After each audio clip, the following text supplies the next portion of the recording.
I can't believe I'm going to be the mom of a 2-year-old soon. Ayo is turning 2, girl. Yes. Gosh, I feel so I feel so weird about it. Like obviously I Why? feel like good things, right? Like but also really emotional because it's like he's growing up too fast. You know what? Blame COVID. Yeah, that Blame too. COVID because as far as we're Yeah. concerned, Ayo is still one. He's still a baby. And he like talks now and Yeah. like yeah, he literally like so we just went for his what they call the Uziben checkup. What Do you is know this that? from Oh, Uziben. I don't know yeah, what I understood. Yeah. mein Deutsch.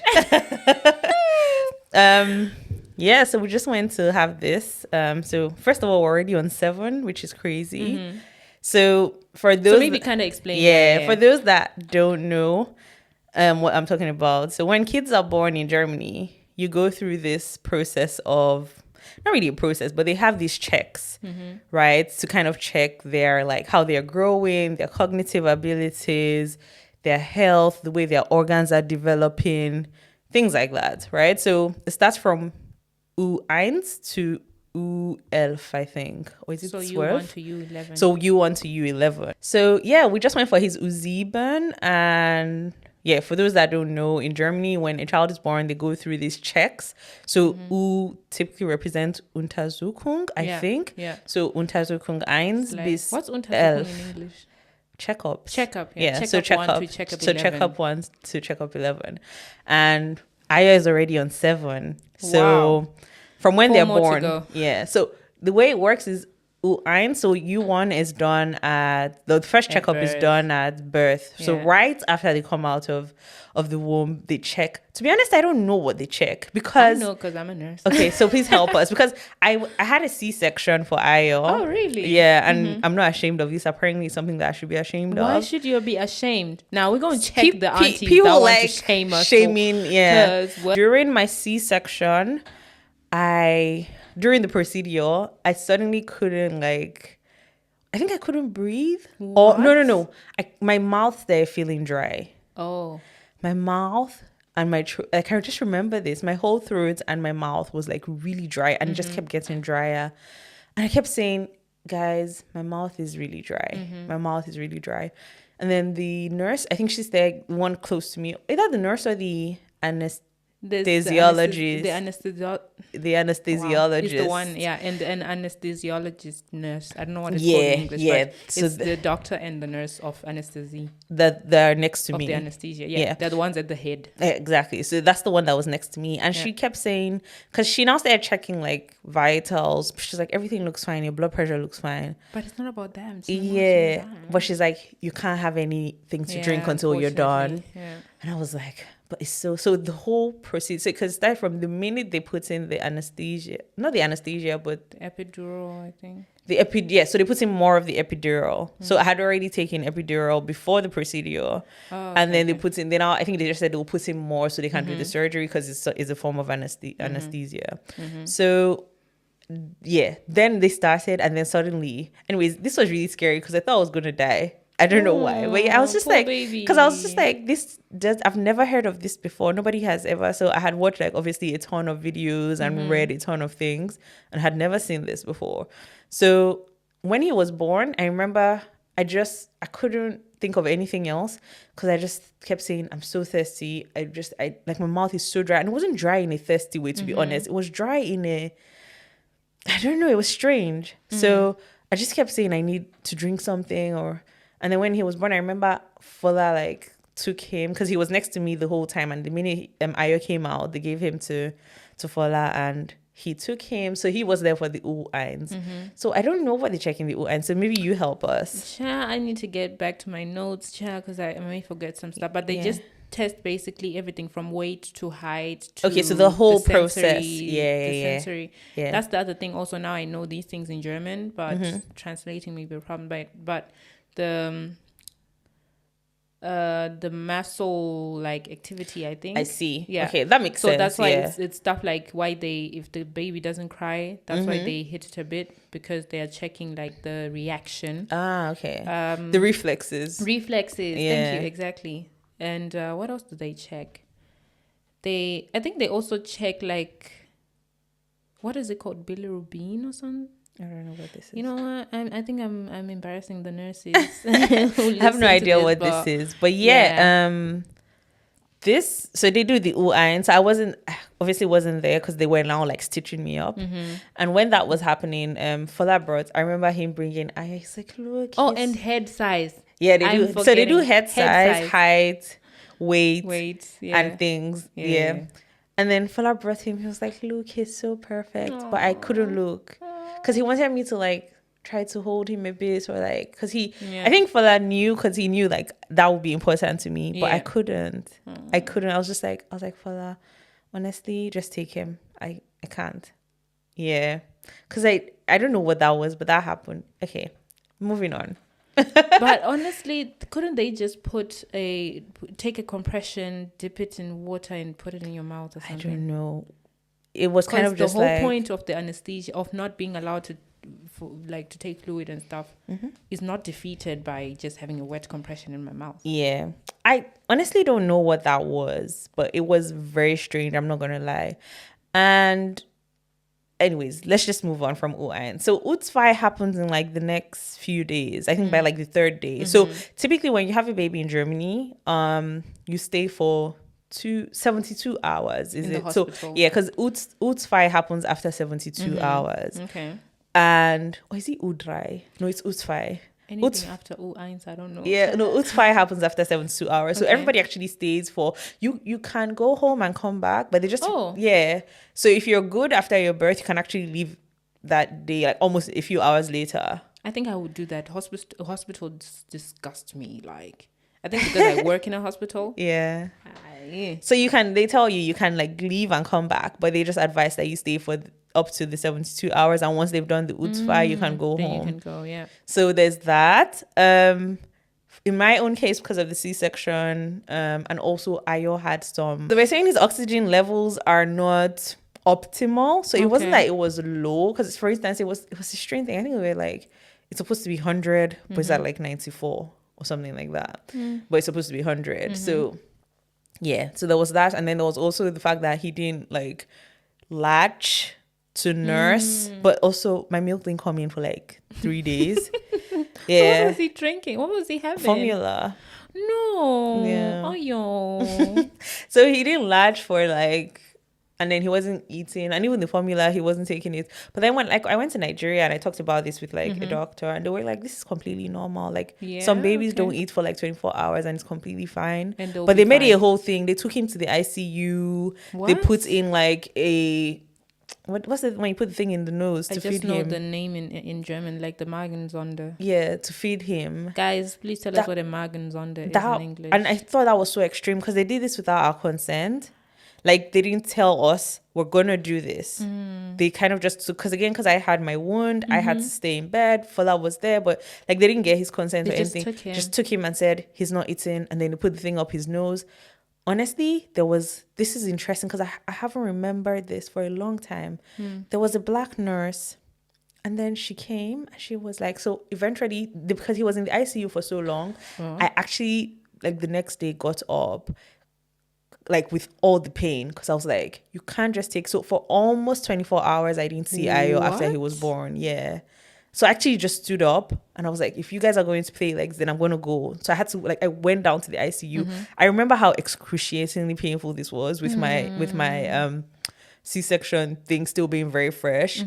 But I did go, and I was just, because I was like, this is crazy. And they were like, yeah, but he's not feeding. I was like, this means nothing to me. Can you please not tell me this? And honestly, I really want to say this to anybody having kids in Germany. Again, so everybody doing anything in Germany, speak up. Like, literally. Speak up for everything. Just speak up. Find the strength, find a way, or get someone to speak for you, because sometimes they just, I don't know what to say. I think it's just that sense of, we can tell them what to do because they're foreigners, or they don't know. Or it's actually, I'm gonna play the devil's advocate on this one, because I see this stuff happening every time. Yeah. Sometimes, of course, the racism in medicine is very real. Yeah. The discrimination based on where you're from, even if you're white, is very real. But sometimes they do it even to their own people. So the discrimination now is in the whole point of you're not a doctor, you're not a medical but that's person. insane. You don't know. So they just discriminate you on the basis of you don't know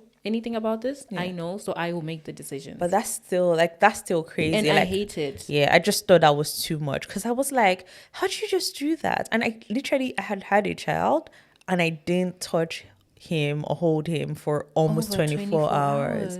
That was just a lot for me. Anyways, I went down. I was like, also sorry, but this is also a little rant. Like they are very big on bonding after birth. Like we learn about this. They are very big on the bonding experience directly after birth, because it can be detrimental to the child. No. They even say, like, you know how when the child has this condition, like, guys, I'm sorry, but I don't know medical terms in English, but when they are like yellowish, what's that called? When the bilirubin high. Yes, jaundiced, exactly. Even with that, so with some kids, they have to get this thing called phototherapy, light therapy or whatever. Yeah.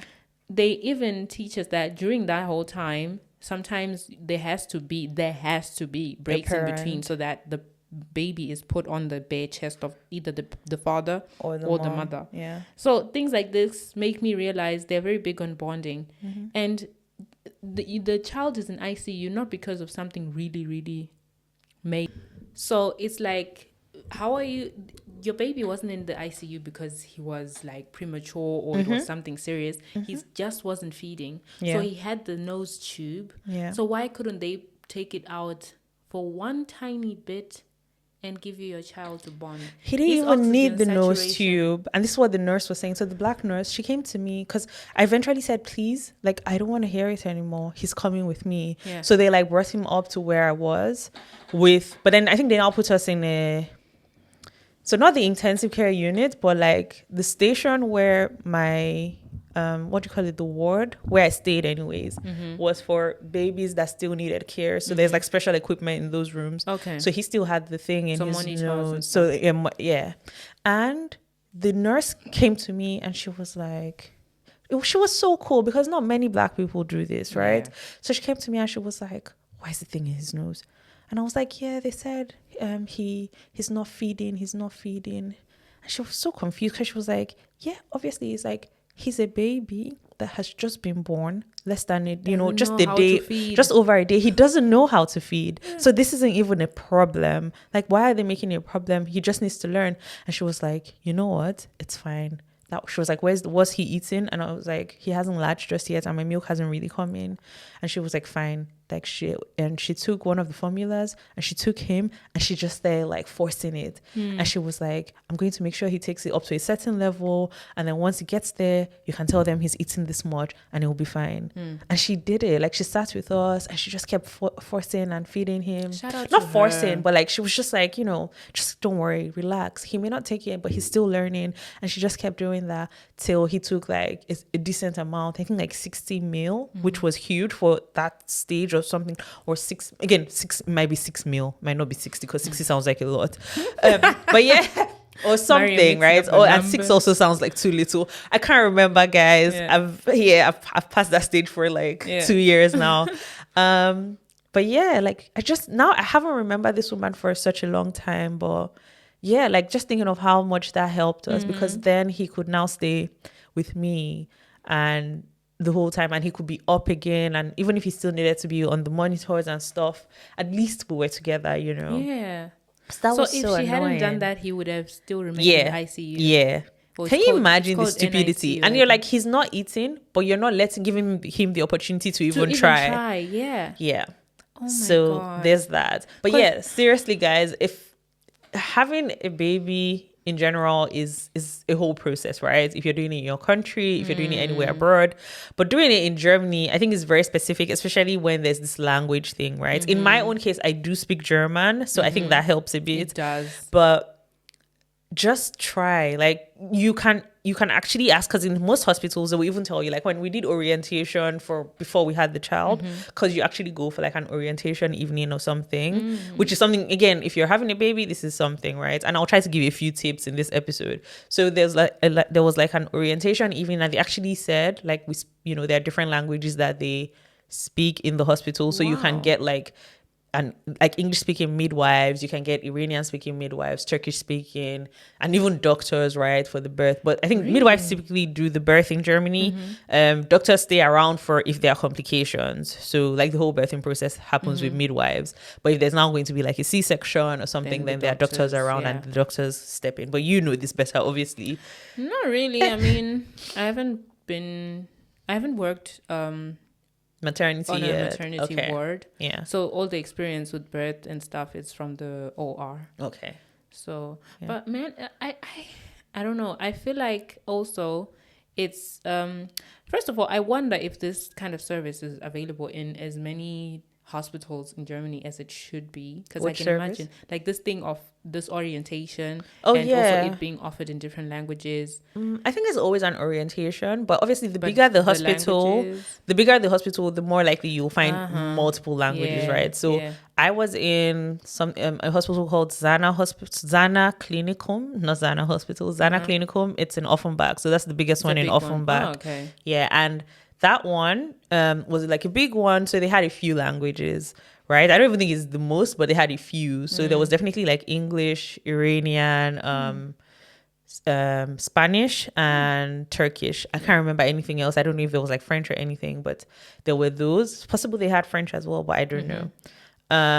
And yeah, again, so you do the orientation and tell you everything, right? They tell you about like C-sections. They tell you about like the different ways you can actually choose. So in Germany, you have this thing where you can choose, I want to have like a, what do you call it? Like a water birth. So you actually stay in the tub, or I want to just, stay on the bed like we see traditionally, or I want to stand, or I want to, like, you can actually choose those things. Yeah? Yeah. You can choose to stand as well. Yeah. It's actually recommended. No, because you know what? If you are to trace like our ancestry and like how people used to do it back then, people used to do it like in a frog position. Which is the most ideal. Because so this thing of lying down, it makes no sense. So when you think about the way babies come out, it makes no sense, because the gravity is not gravity when you're lying down. Do you know what I mean? Yeah. So it actually makes no sense that we lie down to give birth. And we learned this so something else that you should do if you're going to have a baby, I completely recommend this, is a Geburtsvorbereitungskurs. So we did this. So that's like a birth preparation class. We did this, and we did one in English. So we did it in Frankfurt at the time. So the way it was set up was, it was just a weekend, so Saturday and Sunday, but like a full day, right? So like, I'll say pretty much 6 hours each day. And it's a birth preparation class. Honestly, it's not anything fancy, but they're just little details for like, if you're a first time parent. And honestly, if I'm going to have kids again, you don't, come on. If I'm gonna have, if I'm going to have another child, I'll still do it. It's weird, but I actually would do it again. But yeah, but for first time parents, I definitely recommend this, because they just tell you, it sounds like the most basic things, but you don't even think about it. So like the positions, like that was where she really explained, like, it's the dumbest thing that we actually lay on our backs. It actually even makes more sense to be forward. Obviously you can't, but laying on your laying on your back to give birth makes no sense. It's crazy, and it's worse because it doesn't really help the gravity that the child, like, that you need for the child to come out on its own, right? Because the whole birthing thing, it's a natural process, right? And she explained all of this, and then she just gives tips, like everything, like when do you leave the house to go to the hospital, just these little things that you think you know, or you think you should know, but it actually isn't just intuitive, right? So that was really helpful. I definitely would recommend. And if you're pregnant and you're expecting, I'll say look for one close to you, right? Definitely you'll find one in big cities. If you're in a smaller city, I don't know if you'll need to travel for one. It's still worth it. Yeah, but it's definitely worth it. It cost us like, I want to say 100 and something euros, but I don't know if it's closer to 200 or closer to 100, but for both days. So it might have been like 120. If it's not 120, then it might have been like 160. Okay. Yeah, for both days, but it's so worth it. Like, one of my friends is expecting really soon, and I told her, do this, like, definitely do this. And she also had like the same, it was really, really helpful for us. And then we just like learned a lot of things. So like when not to panic, right? Mm-hmm. For instance, your water is never going to just break, right? Because it just doesn't work that way. Even if in the movies they show it like, she was doing this and then her water. So she was explaining that, for one, the water is never going to break in a stressful situation, right? So the way it would be like she was in the supermarket and then her water broke. Yeah. Obviously, if you're heavily pregnant and you're in a supermarket, you're probably stressed, right? So at that point, your body can't release so I think you need what's this thing? Oxytocin. I was gonna say oxycodone. I was gonna say oxycodone. Yeah, so you need oxytocin, like, for the whole process, right? Okay. For like labor to start, for contractions. Again, I'm not a medical. This is just what I learned in my Geburts vorbereitings. But yeah, so you need oxytocin, and your body is not going to be releasing oxytocin when you're stressed. Yeah. You actually need to be like really relaxed. I mean, you release this when you have sex, right? When you're having orgasm. So that's the kind of frame of mind you need to be in. And this is why they say they recommend for like your partner to be there with you, because they calm you. They relax you and they help you release this more. And obviously, this is also what is in, it's a major component of what is in, if you're being induced, the thing they give you, I've forgotten what it's called. I think that's just something crazy, but wow. Yeah, so it's part of it. Like, so it's like, so little things like that, because you get so scared, like, oh my God, where's my water going to break? But it's not, right? And if your water actually does break before you go to the hospital, it's a problem. Yeah. So it's not. It's you now need to rush to the hospital, right? You're doing the most. So this doesn't really happen. Like, my water didn't break till it actually even only broke because someone put their hand in to check something, and then like suddenly, like, So they forced it. Yeah, pretty much. So Bitches.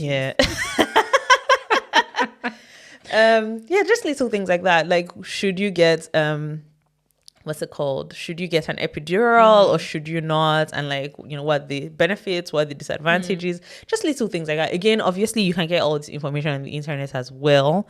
But I think it was just that thing of seeing other people that are also like, because it was a group class.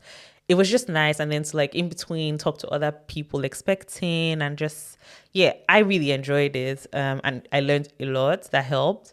Fola did as well. So I would recommend it. You don't have to, but I would really recommend it. I think it would be nice. Yeah. Because also the internet is crazy in that it's just too much information at once. So you don't know what's true and what's not. And you don't know what fits for you and what doesn't. True. So in this class, you have the opportunity to ask even the silliest question. Exactly. Like, and I think with the internet, there's just no filter. So you, like you said, like you don't know which one's correct. So I just thought it helped. And the person that did ours was like, she was really good, and it was in English as well. So I'll say definitely check. There should be something like that in big cities for sure. Yeah. What else should someone know? So like, I think I started with like the checks from 1 to 7. Check 1 happens at birth. Check 2 happens after 72 hours. For the most part, after 72 hours, you can go home. And then check 3 happens, I think, after 6 weeks. So 6 weeks from when the child was born. So you have to go back. Or so you have to go to your you go to your you now have to have a kinderarzt for the baby. Oh, so you now go to your pediatrician. So you now have to go to the pediatrician with the baby. So the dry was more like same thing, check the height, check the weight, check the size of the head after 6 weeks. And then just some reflexes, right? So they do the thing where they check underneath the rub his feet, see if it moves, things like that. And then, honestly, I don't remember when Ufia was. I want to say 3 months. Okay. If it wasn't 3 months, then it was 6 months. And then there was... So, the same thing. I think that's Ufia, or is it Udrai? There's one where they check if their hips are developing properly. So, they actually kind of do some type of like I don't want to call it an X-ray, but just do some type of thing with a machine where they now see if the hip is forming correctly. Because they say some people have some deformity in their hips, and then they can see at that stage. So they check that as well. So everything else is...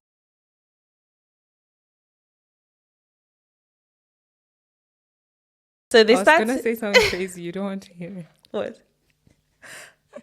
Nah, people would take it the wrong way. I was gonna say Shakira probably didn't get that test. Who? Shakira. Oh. Wow. Because her hips, child, they just be moving everywhere. Okay. Anyways, so this thing again, I don't know when what was right now. Like it's a bit fuzzy, but yeah, there's something like that. There's 6 weeks, 6 months, or I think 3 months, and then 6 months, and then I don't know if there's something in between before the 1 year mark. But for sure, if we're doing Uziba now, then sex was at 12 months because there was nothing between 12 months and now. And then isn't there something at 18 months?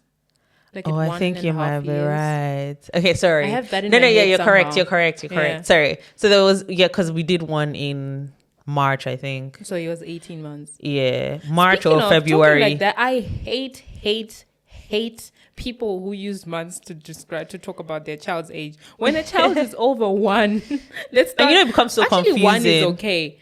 When a child is, some people actually use it when a child is above 2 or 3 or so. Yeah. They'll be calculating. Like I feel like after 24, 36 months. Yeah, that's fuck you. It's like 3. exactly. Like even now, I get confused. Like someone was asking me the other day, how old is he? I was like, he's 1 year. Yeah, why can't I just say he's 1? And like I was like, oh, he's 20. Anyways, it's confusing. Yeah, y'all confusing us.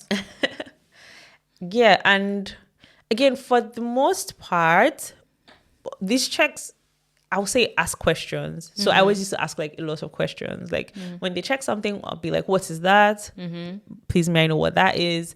If they say it's in German and I'm not sure, I literally ask, what's the English word? Like what's the English translation? Or can you spell it out so I can check on like, a translator?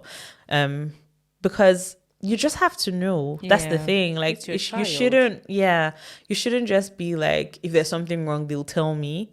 It's better to know, because for me, there's some things that I actually even prefer asking a Nigerian doctor as well. Like I go back and I ask, because there's some things that maybe they're just not used to. Yeah. Do you know what I mean? Yeah. So they actually don't know. So for instance, we went for his Uzib, like I was saying, on Friday.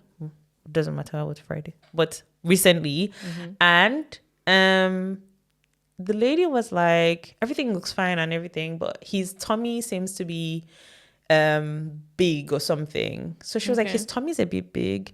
And I was like, I see all the kids with like, big tummies, kids just have babies, especially that age, they just have like because it's not even something dramatic, like it's just the like and she was like, his tummy's big, maybe you guys need to check, because like with Ayo, I'm very particular about like sugar. Like I don't give him like sweets for the most part. Like not like he can never have it, but I just don't. Really, yeah. Like I don't give juice or anything like that. So I really try with those things.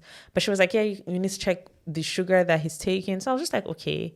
But then I actually just made a mental note to still ask like a Nigerian doctor, because maybe like with Black kids it's just a bit different, because like as far as I know, I've always seen kids with just so I was like, I don't know if like Caucasian babies have like flat tummies, because it's just, that was so strange. I was like, that's okay, that's different. I've never really had that one before. But again, not saying there's nothing wrong, right? She was just like, she wouldn't worry about it, but maybe we should just like check so that his tummy isn't like big. It's like interesting. I found that different. I was just like, okay, I'll still need to get like the opinion of like a Black doctor in a Black country, just to be sure. Sorry? And you did? I haven't yet, because this just happened recently, but I'm still gonna ask. Yeah. But I honestly don't think it's that dramatic. Yeah, I mean, this whole thing, like, I really want to share all I've learned, because there's so much, but it's going to take, so maybe I'll do it in parts, right? And we can do another episode and also talk about, like, just the experience, like, after, right? Like, what do you do when you finally take the baby home? And like the process of having a hebame, and that's also another. So a hebame is a midwife, and in Germany there's this unique thing, which I think is actually not a bad thing, where after the birth you have a midwife that comes to help you at home. Really? Yeah. So in like the first 3. So they come during the day or what? So they come. Yeah. So it depends on the person, right? So they come in like the first 3 months of the child's birth, or maybe even shorter for some people. Okay. And they come like periodically. So for instance, for Ayo, within the first month, she came like or I'll say within the first 2 weeks, she came like every day for the most part. So like Monday to Friday, every day for like an hour. So she'll check the baby, she'll check me. In my case, she had to check me because I had like the C-section, but they also check like if your uterus is shrinking and going back to its correct size. So just little things like that, and just ask you how you're doing. Have you noticed anything about the baby? How is breastfeeding going? So that's a big part of it, like helping you, guiding you through the best breastfeeding process, which really helps. And it's really, really helpful. So there's all of that, and how you navigate that. How do you actually find like a midwife? So we can talk about it in another episode.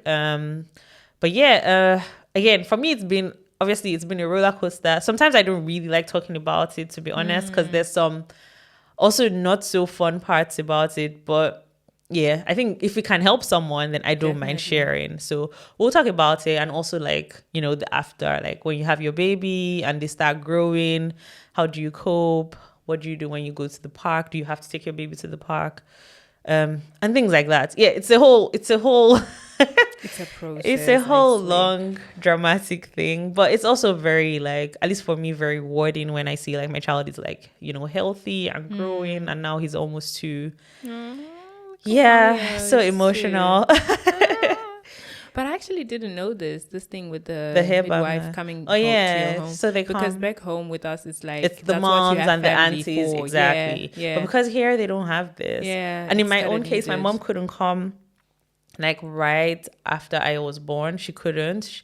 She came like a month after. So in that first month, I really appreciated, like, and my midwife was the best. Like, she was amazing. And for the sake of whatever, she's Iranian, because I once tried to fix the rep from some previous episodes. But actually, my gynecologist is Iranian. I've mentioned this.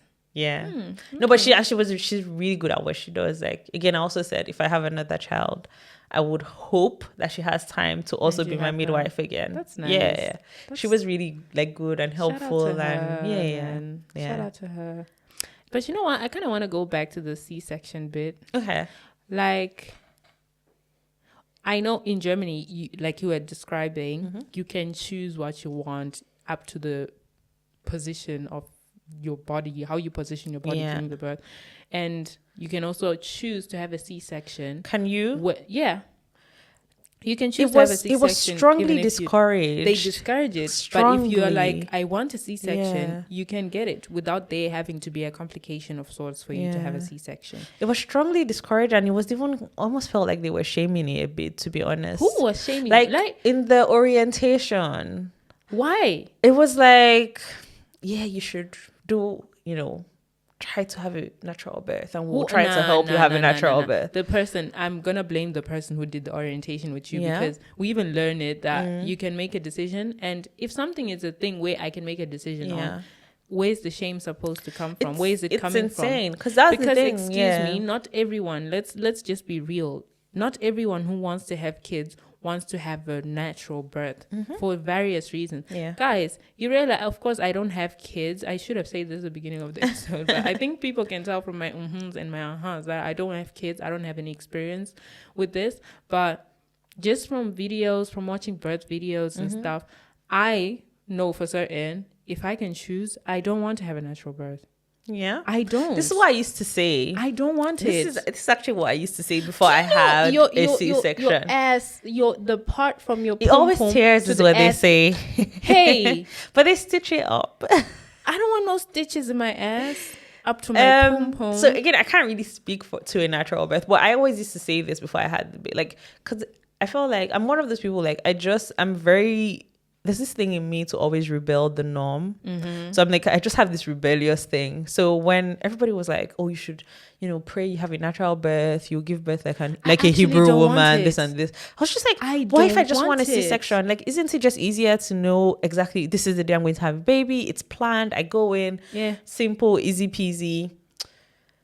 But now that I've gone through the C-section process. Yeah. You don't want it anymore. If I have another child, I would rather have a natural birth. Come on. But I'm also saying, me. but again, please, I actually want people, if you've had a natural birth, like write in and tell us, like if I'm crazy. Please, we need you guys' because experiences. like tell us if I'm crazy, because I just feel like the after parts that you have to deal with is a lot. Like after your tummy or the C-section. The C-section. Oh, okay. So like the way your tummy, like, again, it can all be fixed, like, right? Like you can, I'm not saying if you have a C-section, your tummy can never be flat again, but it just becomes this thing. Like it has this weird, because they call it like the apron belly. Yeah, after it's like sewn up, so your tummy now has this weird like overhang, and it's like one of the most stressful things to fix. Really? There's that. The pain after, obviously. So for some people, after they've had like their natural birth, like in 3 days, you know, you're pretty much up and going again. But with like the C-section, it's not. It's like for the initial like excruciating pain to go, you're talking about like a week to 10 days, maybe even 2 weeks. No. For that excruciating pain to Absolutely go. And you're obviously taking like pain meds daily for this. And then for like you to stop feeling anything, we're talking about 6 months. You are kidding You know, me. so it's like, it's also not so easy peasy. But again, look, for many people that have C-sections, they actually don't choose to. And even if you choose to, it's also fine. Like if you know, okay, the pain is fine, I can handle it. So me, I'm not about, as long as the baby's healthy. I'm just saying what my preference is. Like, if I would do it again, maybe I would actually prefer to have like a natural birth. But I also don't know, because you know the natural birth also comes with like a lot of things. Like some people after this, they like their muscles there aren't as strong. They like pee on themselves, things like that. So I don't know how I feel about that. Some people say sex never really goes back to normal. Some people say it goes back to just the way it was before. So everything has its pros and cons, really. So I don't know. Yeah, at this point, I'm my own baby. I don't want a baby anymore. Like, oh my gosh. Because everything is just so scary. Like, yeah. There's like you're saying, there's pros and cons to everything. But it's just like, what can I live with? Because one thing about me, I do not like pain. I am such a baby when it comes to pain. Yeah. With everything else, I'm this big badass person. You'll be fine. I mean, okay, but I personally have a high tolerance for pain. Oh, I do not. So like, for instance, during labor, like I didn't cry. It was like really, really painful, but how long is labor? Some people say it can last up to days. You know, when I had a baby, and I didn't realize this, everybody that had a child before me, the first question they asked was, how was labor? How was labor? It's not something I can explain. Like, you just have to experience it. That's all I can say. It's is it like how long cramps? It's like period cramps taken, put into like a spaceship and shot at the highest speed. Are you fucking kidding me? Absolutely not. And like shot at the highest speed into space, and it has to go from like Earth to space in like 1 second, and it's just like freaking. I don't know how to explain it. Like it's at first. Let me tell you, when mine started, I was like, this is like cramps, and I don't get cramps. I don't get cramps. I don't get period pain. So I do have an idea. Like, again, it's not like I've never had period pain before, but you know how some people, every time their period comes, it's like this horror, whole thing. Yeah. I don't have that. So I've experienced it. So when it started, I was like, yeah, it just feels like cramps. But girl, when it started, I was like, where is this epi? Like, where is the epi? Can somebody please run me up, like, right now? Give me some oxycodone. And you know what was weird? Like, my case, because the C-section wasn't planned, I went through all of labor and I still had the C-section. So I went through, in the sense that I was already 10 centimeters dilated, but Aya wasn't coming out.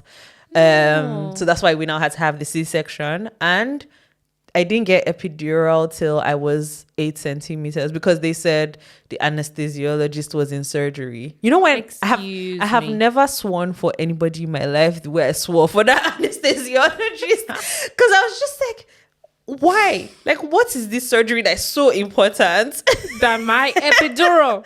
Bring my epidural. Like, I was, where is this fucking epi? But yeah, by the time he came, and then also when they put the epi in, it's so interesting. You have to be yeah, like life is funny.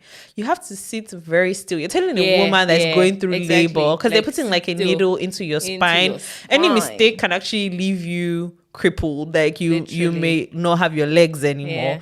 And you're telling me when I'm having the most severe pain of my life, like of my life, to stay still. But girl, you know the funny thing? I've never been that still in my life. You want something so much. I have never sat still God. The way I sat still for that EP to go in. Oh my God. They were like, you have to be still. And for me, my thing was already advanced, because I'm saying I was already 8 centimeters dilated. So it was already advanced. So the contractions were close. Ooh. He was like, if you're having a contraction, you have to let me know. And you just have to sit still. He was like, sit still. Yeah, I just sat. Epidural, you would think it's something that just takes like 1-2 minutes. I know, yeah, they but just be doing no, it takes a bit. Yeah. Anyway, now I'm scared to have. It's interesting. Trust me, it's when you're in it, it's a lot. But when you look back, it's like wow. You know, I mean, as women, we go through a lot, right? Let's just say we go through so much. I mean, and then when after it, when all is said and done, you know it was worth it. You look at the child and you just like, look at Ayo. Ayo is precious. He is. He is. I did that. He is. I cooked that. You know. Yeah. But damn, man, you just scared me. Like, no, I mean, there are fun parts. I don't know what they are, but there are. What were you craving during Aya's pregnancy? What was your craziest craving? Craziest. I always say I didn't have crazy cravings, and then Fola is always like. So I'm not asking you this one. I think I'm gonna ask Fola. Okay, wait, let me see. So I didn't have crazy cravings, I think, but let me see. You know, oh yeah, I would randomly be like, I want to eat something different. I think that was my thing. So I'll be like, I remember we used to go to like the strangest restaurants because I just wanted to eat something different or out of the ordinary. That was the first time I tried like Korean, is it fried chicken? Like, I don't know if you know these. You don't know these Korean fried chicken things? My first time. Was it nice? No. Oh. In my opinion. No. Have you tried it after pregnancy though? No. So maybe it was just a pregnancy. No. Okay, so I can't win here. It's a no. Okay. Yeah, I just don't know what that was, because Fola wasn't pregnant and he was like, what the fuck is this? Really? No. But did you eat it though at the time? Like, did you actually eat it? Yeah, we had to, because that was the dinner for that day. Because I was like, I really just want something different. That sucks. Yeah. You know what my fear is? One of my big fears is if I'm to get pregnant in Germany, I fear craving some of the craziest food from back home. Oh yeah, okay. So now now that you said that, yes, no one can bring exactly. For me. Yeah, so I had this craving for, if you're Nigerian, then you know, for bitter leaf soup, but then in Nigeria there's something called like bitter leaf. So it's a type of like vegetable. For Germans is a type of kräuter, and so it's actually bitter. That's why it's called bitter leaf. But you cook it in soup and you rinse out some of the bitterness and then you cook it, but it still leaves like this bitter aftertaste. So different tribes cook it differently. So for like my tribe, which is Yoruba, we cook it very different. But I was craving the Igbo one. And the weird thing about it is I've never tasted it before. But during my pregnancy, I literally had to have this. This is all I was craving. And it was something that I have no idea how to cook it. I've never eaten it before. And I actually made one of my friends bring me all the ingredients from Nigeria. Till today, they're still in my freezer. Because I've never used it. Because I didn't know how to cook it. Like, yeah, interesting. Do you not have Igbo friends? At the time, they were far away. So what happened is, I have this one Igbo friend. She's actually an older lady. And after I was born, she actually came to stay with me for a few days. And when she was around, she made it for me. Because I told her I had been craving it. Aww, but I didn't like it. Like I said, we'll have to talk about this in other episodes as well. And talk about other parts of it. And like, yeah.